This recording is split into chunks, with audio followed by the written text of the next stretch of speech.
We have certainly been tracking all of the storms as they've moved across Oklahoma tonight. Our chief meteorologist, Brett Anthony, tracking the tornado warning that was 3 different times in Okfuskee County tonight, right, Brett? Yeah, and no reports of any tornado ever touching down, but the circulation was so strong that it actually produced its own storm, its own Boeing segment, and that's what we've been following here for the last 45 minutes. All right, here's the latest, as meteorologist Brittany Rainey and I track this for you. This is the latest severe thunderstorm warning, and it's until 10:45 tonight, and that's going to be for Haskell, McIntosh, Muskogee, and Pittsburgh County. So now this is picking up steam.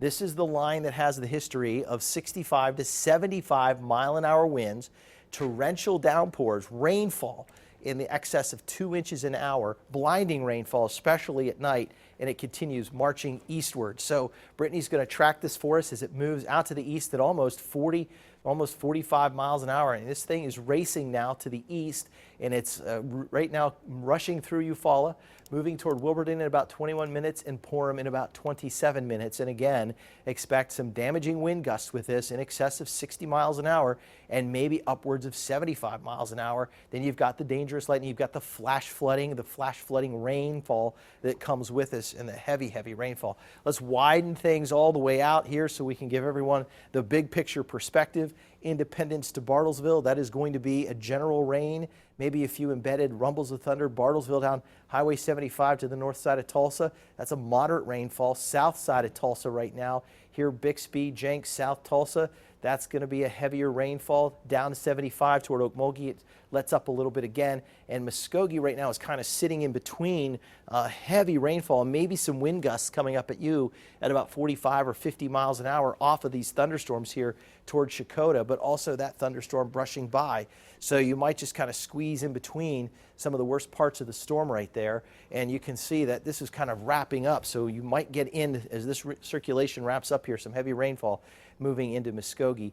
And then back here toward Bristow, the rain has let up quite a bit. So widening back out, looking over toward Park Hill.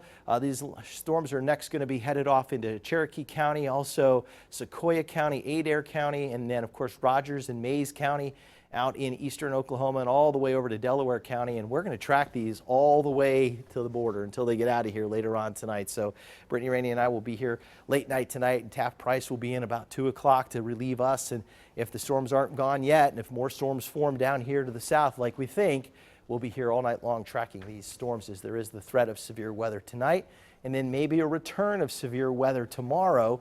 But more thunderstorms could be forming across parts of Texas. And if Brittany widens things out, I'll show you what may happen here and we'll talk more about this coming up in Maine weather. But we've got some other thunderstorms that are back here, and look at it, it's almost like a pipeline. So this is the main part of this upper level system that's going to swing to the northeast tonight. And so we're likely going to get back into some rain and thunder early tomorrow morning. I'll have more on that coming up in your Storm Shield forecast in just a few minutes.